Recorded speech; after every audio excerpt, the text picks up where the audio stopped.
दोस्तों विराट वॉर एक ऐसा अंग है महाभारत का जो महाभारत को अपने पूरे उससे अलग कर देता है। इसमें आप एक ही चीज़ देखोगे कि कैसे एक करेक्टर को ओवर ग्लोरीफाई किया गया जिसका अस्तित्व इस लायक का नहीं है कि आप उसे इतना बड़ा चढ़ा के पेश करो। ऐसा आपको हरिवंशा पुराण में मिल जाएगा जहां भगवान श्री कृष्ण के बेटे ने कर्ण, भीष्म और बाकियों को हरा के बंदी बना के गुफा में डाल दिया है एक इंटरपोलेट चैप्टर में, जहां पे बोरी ने वो पूरी तरीके से रिमूव कर दिया। बट बोरी क्रिटिकल एडिशन ने इसे अभी तक रिमूव नहीं किया है, डिस्पाइट डेट वो बोलता है कि इस वॉर का कोई एग्जिस्टेंस नहीं है, यह पूरा का पूरा ही लेटर एडेड लगता है war. I am talking about just war. पर्व को हम झूठ नहीं बोल सकते, पर्व तो बिल्कुल था, लेकिन विराटा वॉर पूरी तरीके से फेक है। इसके जो फैंस है, जो छक्कू फैंस है, वो ये देते हैं कि इसके बहुत सारे जो है ना प्रूफ्स है, हर जगह इसकी बात की गई है। कहीं भीष्म ने बोला है तो कहीं द्रोण ने बोला है तो कहीं कृप ने बोला है। बहुत जगह पे सिर्फ ये मेंशन है कि कौरव लॉस्ट हुए विद दुर्योधना, बाकी की बात नहीं की जाती। तो कई जगह उन्होंने कर्ण का भी नाम ले लिया, इवन कर्ण के भी मुंह से ये स्टेटमेंट दिलवाया गया है। मैं आज ये नहीं बोलूँगा कि एमजी के हिसाब से या बोरी के हिसाब से ये वॉर पूरी तरीके से फेक है या जामिनी में इसका कहीं से में नहीं है, कुमार व्यास में नहीं है, ऐसा मैं नहीं कहूँगा। मैं आपको एक प्रूफ दिखाता हूँ। बोरी critical addition in वसंपाय Mahabharata just Virat war के बाद का पर्व है, उद्योग पर्व। आप पूरी पढ़ सकते हो, यहाँ पे प्रूफ है। इस वॉर, अगर इस चैप्टर को आप पढ़े तो आपको पता चल जाएगा कि वॉर छोड़ो, कर्ण अर्जुन छोड़ो, यहाँ पे कौरव और अर्जुन भी आमने सामने नहीं आए थे। ये इतना फेकेस्ट चैप्टर है just to glorify one character. वैसे विराट वॉर के कई फेक्स आपको मिल जाएंगे, उसको इंटरपोलेशन बताने की ज़रूरत नहीं, लेकिन बहुत दुख होता है कि हमारे धर्म में इतना इंटरपोलेशन किया गया। वैष्णव वर्सेस शिवाइज्म, कर्ण वर्सेस ये, लेकिन कर्ण को डिफेम करने के लिए जैसे गुरु दक्षिणा वॉर का डाला गया, ये अपने आप में ही एक दर्द सा देता है। आखिर इस कैरेक्टर के ऊपर ऐसा क्यों किया गया? Just in the name of supremacy of class struggle Karna को हमेशा से इंटरपोलेशन करके डिफेम किया गया। आप गुरु दक्षिणा वॉर से, गंधर्व वॉर से लेके बहुत कुछ आप देख सकते हो, जहाँ पे वसंपाय ने उनकी, वसंपाय भी नहीं, राइटर्स जो बात के हुए, उन्होंने डिक्लेयर डिफीट तक कर दिया जब उनका रथ टूटा गया। लेकिन आज विराट वॉर पे हम बात करते हैं कि आखिर क्यों ऐसा किया गया कि यहाँ पे सिर्फ कर्ण नहीं, बाकी कौरव वॉरियर्स को भी पूरी तरीके से डिफेम किया गया कि वो कुछ है ही नहीं अर्जुन के सामने। जबकि कुरुक्षेत्र वॉर में ऐसा हमें कुछ भी देखने को नहीं मिलता 14वें दिन वरदान के अलावा। तो दोस्तों मैं पहले आपको ये बता दूं, ये उलुक दूता पर्व है, जस्ट भीष्म पर्व के पहले आता, विराट वॉर के बाद का ये पूरा का पूरा उद्योग पर्व चैप्टर में आता है। तो जो उलुक होते हैं और जिन्हें दूत बनाकर भेजते हैं दुर्योधन, वो ये पहले तो युधिष्ठिर वगैरह का बात बताते हैं कि तुम तो बेकार के धर्मात्मा हो। फिर भीम को ऐसा बोलते हैं कि हे बिना दाढ़ी मूछ के नपुंसक, अगर तेरे में शौर्य है तो दुशासन का लहू पी के आ, हमें भी देखना है तेरे अंदर कितना शौर्य है। फिर ये आते हैं अर्जुन पे। तो दोस्तों अर्जुन की लाइन आप ध्यान से सुनना। हे पांडुनंदन, राज्य से निर्वासित होने वन में निवास करने तथा द्रौपदी अपमानित होने में कलेश को याद कर, तब तू मर्द बन। जिसके लिए पुत्र पैदा करती है वह सब प्रयोजन सिद्ध करके ये समय आ गया है। तुम युद्ध में बल पराक्रम, उत्तम शौर्य, अस्त्र संचालनी, फुर्ती, पुरुषार्थ दिखाते हो।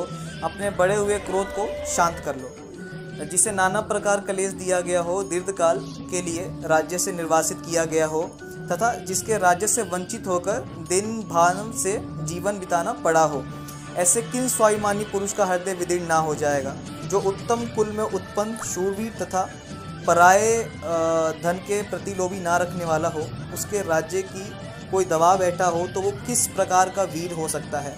तुम जो बड़ी बड़ी बातें कही कि मैं कार्य पूर्व परिणाम करके दिखाओ, जो क्रिया कुछ ना करके केवल मुंह से बातें बनाता है, उसे सज्जन पुरुष कायर मानते हैं। तुम्हारा स्थान और राज्य शत्रुओं के हाथ में पड़ा है, उनका पूर्ण निर्धार करो। युद्ध की इच्छा रखने वाले पुरुष को ये दो प्रयोजन होते हैं, उनकी सिद्ध के लिए पुरुषार्थ करो। तुम जुए में पराजित हुए हो, तुम्हारी स्त्री द्रौपदी को सभा में लाया गया है। अपने को पुरुष मानने वाले नपुंसक किसी भी मनुष्य को इन बातों के लिए अभ्यर्ष हो सकता है। तुम 12 वर्षों तक राज्य में निर्वासित होकर वन में रहे हो, 1 वर्ष तक तुम्हें विराट का दास बनकर रहना पड़ा है। पांडुनंदन, राज्य से निर्वासा वनवासा द्रौपदी में अपमान कलेश याद करो और मर्द बनो। हम लोग बार बार तुम लोगों के प्रति अप्रिय वचन कहते हैं, तुम हमारे ऊपर अपना अमश तो दिखाओ, क्योंकि अमश ही पौरुष है। पार्थ, ये लोग तुम्हारे क्रोध, बल, वीर्य, ज्ञान लोक, अस्त्र चलाने की फुर्ती गुणों को देखो, युद्ध करो और परिचय दो। अब लो में ना पड़ो। अभी युद्ध में भीष्म के साथ मुठभेड़। अब दोस्तों ये सुनना, अभी युद्ध में भीष्म जी के साथ मुठभेड़ किए बिना तुम क्यों अपनी झूठी प्रशंसा करते हो कुंती नंदन? जैसे कोई शक्तिहीन है मंद बुद्धि पुरुष गंधमान पर्वत पे चढ़ के अपने आप को बड़ा बता रहा हो, उसी प्रकार तुम भी अपनी झूठी बड़ाई करते हो। मिथ्या आत्म प्रशंसा ना करके पुरुष बनो। पार्थ, अत्यंत दुर्जर वीर सूतपुर दानवीर कर्ण, बलवानों में श्रेष्ठ शल्य तथा युद्ध में इंद्र के समान पराक्रमी ए बलवान में अग्रणी द्रोणाचार्य को युद्ध में परास्त किए बिना तुम कैसे राज्य की अभिलाषा कर सकते हो? दोस्तों इस स्टेटमेंट को पढ़िए पूरी तरीके से, इस वॉर को छोड़िए। ये कौरव और अर्जुन का भी आमना सामना नहीं हुआ है, पूरी तरीके से इंटरपोलेशन है। अब या तो ये इंटरपोलेशन है या दूसरा इंटरपोलेशन ही तो छक्कू भक्त छेड़ेंगे, बट मेरे हिसाब से विराट वॉर जो इंटरपोलेशन था वो कई जगह प्रूव हो जाता है, जो यहाँ पे प्रूव हो चुका है। कुंती, बुंदा, आचार्य, द्रोण, ब्रह्मवेद एवं धनुर्वेद में इन दोनों में पारंगत पंडित हैं। ये युद्ध का भार करने में असमर्थ हैं। इन महातेजस्वी द्रोण को तुम कैसे जीत सकते हो? तुम इनसे बिना लड़े कैसे जीत सकते हो? तो दोस्तों ये स्टेटमेंट है, आप ये पर्व पढ़ सकते हो और काफ़ी अच्छे से स्टडी भी कर सकते हो। इससे पहले विराट वॉर का मेंशन आता है, एक जगह पे सिर्फ कौरवों की डिफीट है, लेकिन आपको साफ पता चल जाएगा इस सिर्फ आगे के जो कर्ण के फैंस हैं उनको चिढ़ाने के लिए किसी मूर्ख ने ऐड किया गया है। ये बिल्कुल चैप्टर पढ़ना और इसकी स्टडी भी करना। दोस्तों ये वाला प्रूफ मैंने जब विराट वॉर इंटरपोलेशन पे बनाया था तब मैंने पहली बार आपको KMG से दिया था, लेकिन सिर्फ शॉर्ट आपको डिस्क्रिप्शन दिया था उसका। अब मैंने ये पूरी तरीके से आपको पढ़ के बनाया, पूरा 4 से 5 पेजेस का ये पूरा पर्व आता है, 6 पेजेस में ऑलमोस्ट खत्म हो जाएगा। वहाँ पे यही बात की गई है। आप दुर्योधन का कॉन्फिडेंस देखिए, दुर्योधन जब गंधर्वों से हार जाता है तो वो खुद कितनी बार थोड़ा मायूस रहता है कि हाँ हम गंधर्वों से एक तरीके से भाग गए हैं और वहाँ पे कुछ हो नहीं पाया, क्योंकि कर्ण ने तो परास्त कर दिया था लेकिन फिर भी कुछ हो नहीं पाया। तो दुर्योधन के अंदर एक निराशा थी जो कि गंधर्व वॉर में दिखती थी, लेकिन यहाँ पे उसको कोई वो नहीं है। यहाँ तक ये बोल रहा है कि तुम सामने ही कब आए हो। और वहाँ पे दोस्तों, वहाँ पे पांडु के किसी भी पुत्र का वहाँ पे ऑब्जेक्शन नहीं हुआ कि उन्होंने कुछ बोला ही नहीं, क्योंकि वो 100% जानते थे कि ऐसा वॉर हुआ ही नहीं। और मैं तो यही बोलता हूँ कि व्यास भी देखते होंगे तो बोलते हैं कि ये हुआ कब। तो ये कुछ फैक्ट्स से मैंने आपको इस वीडियो में एक ही प्रूफ दिया, एक प्रूफ आपको नहीं दे पाया दोस्तों, क्योंकि मेरे PC का जो डेटा है वो पूरा उड़ गया विंडोज़ में।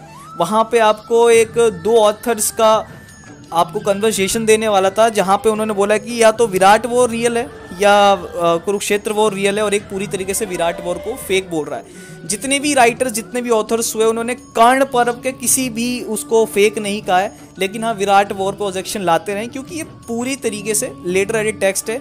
इसे छक्कू फैंस नहीं मानते।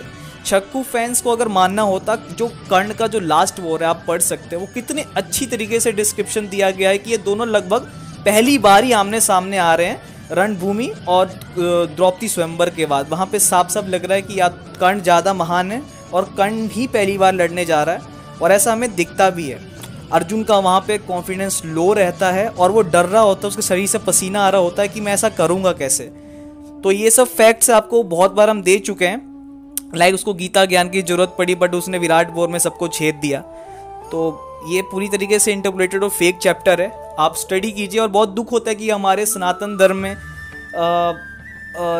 नीच लोगों ने बहुत सारे इंटरपोलेशन किए, जिसका सबसे ज़्यादा फ़ायदा आज भीमटे, अम्बेडकर के चौधे और अम्बेडकर के नालायक भक्त ये देते हैं, जिसका सबसे ज़्यादा हमें घाटा होता है।